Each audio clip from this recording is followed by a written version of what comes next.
about leadership in communications, and I must say it was very interesting. It was interesting because there were a lot of interactive aspects about it. We were able to interfere, to discuss in groups, and within only 1 hour I could get a lot of takeaways that I hopefully can implement in my everyday life at work.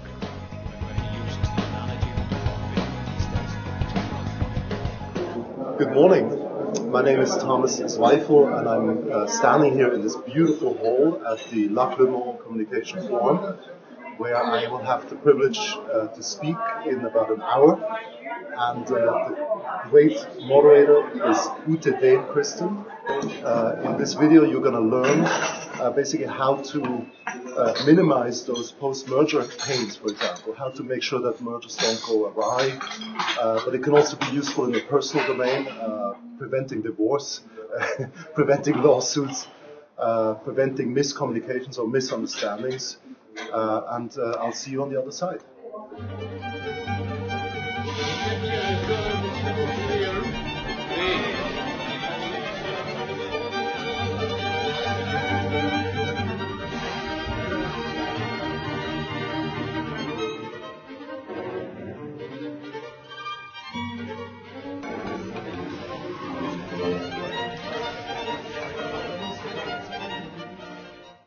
My name is Ute Dehn. I'm a consultant at First Masteller, and I have the honor to introduce Thomas Zweifel, who is leading our workshop, Cultural Clash, how to lead teams in cross-border situation. And we are very happy really to learn now from Thomas how he is managing, or how one could lead really cross-border teams. And I give you the floor. Thank you. Thank you, Ute. Welcome. Just say a few words, and then we're going to start with the first exercise, because as Ute said, it's important that we practice stuff rather than talk about it. First quiz question, so to speak. What's wrong with this picture? This happened right after 9/11. I was unfortunate to actually witness 9/11 personally, sitting about 200 meters from the World Towers, the Twin Towers, in September of 2001, which is exactly 10 years ago. And about 2 weeks later, on the 25th of September, CNN brought this picture. What's wrong with it? Switzerland. What's wrong with Switzerland?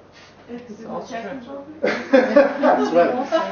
Okay, so this just gives you an example of how maybe sometimes countries or companies can be colorblind, literally, and things get lost in translation because they literally don't stand in the shoes of the other side. Landscape, and I want to show you a video here.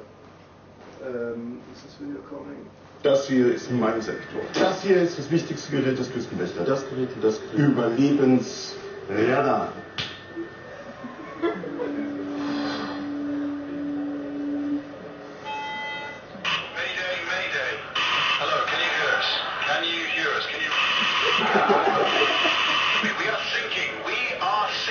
Hello?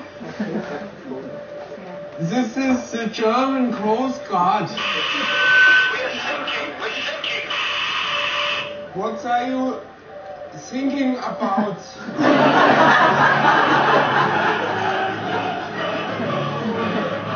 So here's a very quick map of the world, and this is not the usual map. The y-axis in this map goes from traditional values, you could say conservative religious, towards secular rational values, kind of enlightenment, you might say, or liberalism values, okay?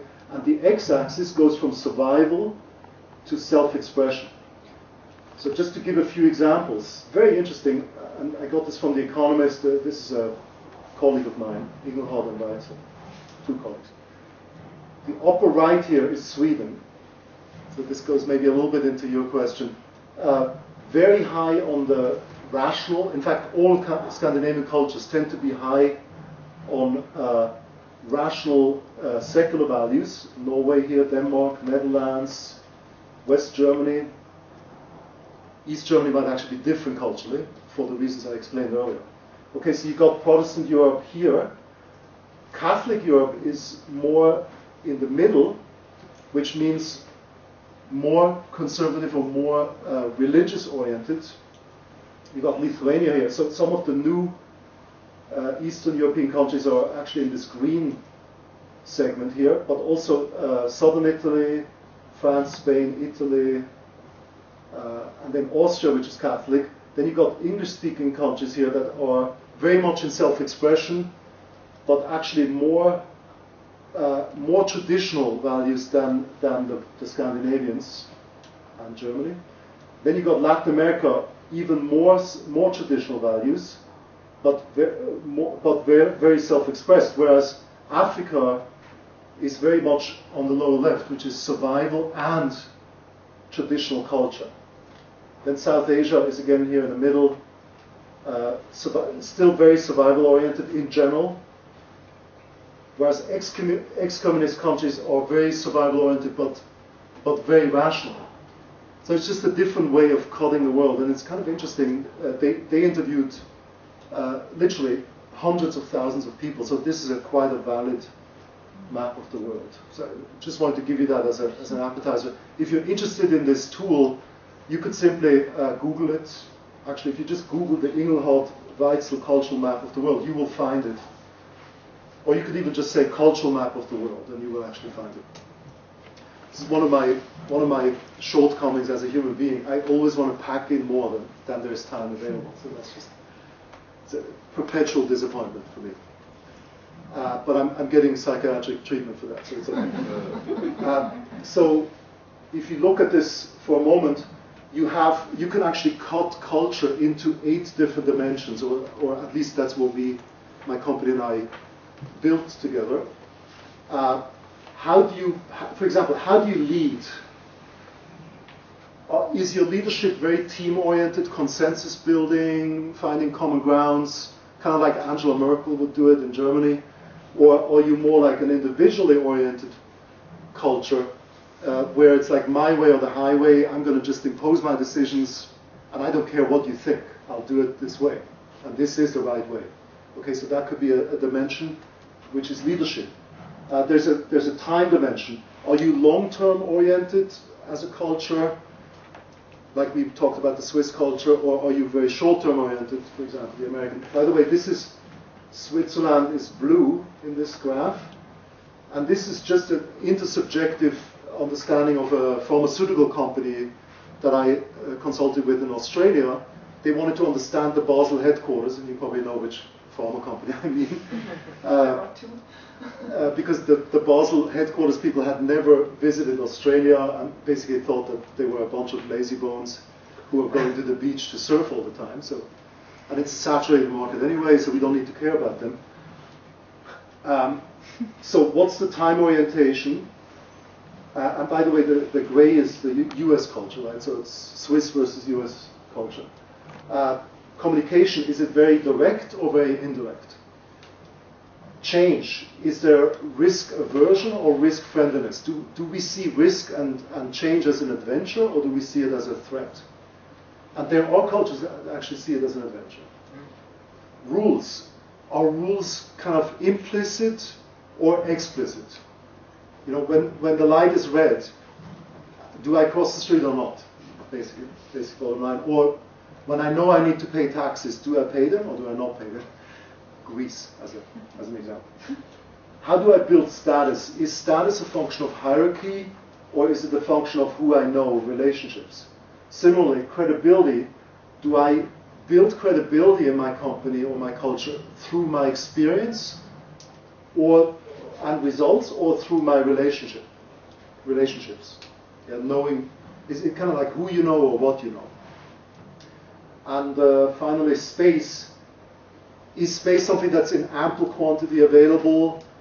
Broadway in the US, like people take a lot of space, or is it more like in Japan, where you're in the elevator and you don't take anybody's space, and when you get sick, you have a face mask? You might have seen that in Japan. Right? When people get the flu, they respect the space of the other people because they're on an island that doesn't have a lot of space for a lot of people. So how do people relate to space? So that's the basic idea. So if you look at your sheet, the basic exercise would have been, the longer I talk, the less it's going to happen, would be for you to look at your own culture. So whatever your culture is, right? Let's say it's Swiss culture, and you would quickly assess yourself along these dimensions and rate yourself, and then you could choose any culture of your choice, a target culture. You know, if I want to do business with America, it could be an interesting culture, or you have a team member in your company that is from Japan or from Italy, right? How would you deal with that? So that's the basic idea. So do you just want to take a minute to get into it? But as I said, it's only going to be an appetizer. So thank you very much. It's been a pleasure, and have a good lunch.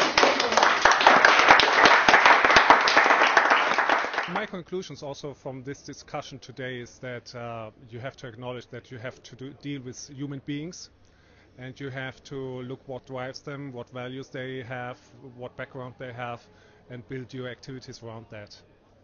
It definitely works. I think it's extremely important to get this input from academics to get a broader perspective, a more long-term perspective, and I personally perceive it as very inspiring. I think the most important that we've learned here today is the various new trends when it comes to corporate communication, new ideas, new thinking, which is always very important for us working in a fast-moving environment. It tells me actually that a good leader needs to listen, to have capacity to listen to its own members of the team, and be able also to feel his team, like empathy and things like that. Because we've put leadership in the title, that we're attracting a lot more leaders in communication from the region, and as a result of that I think the dialogue is definitely much richer.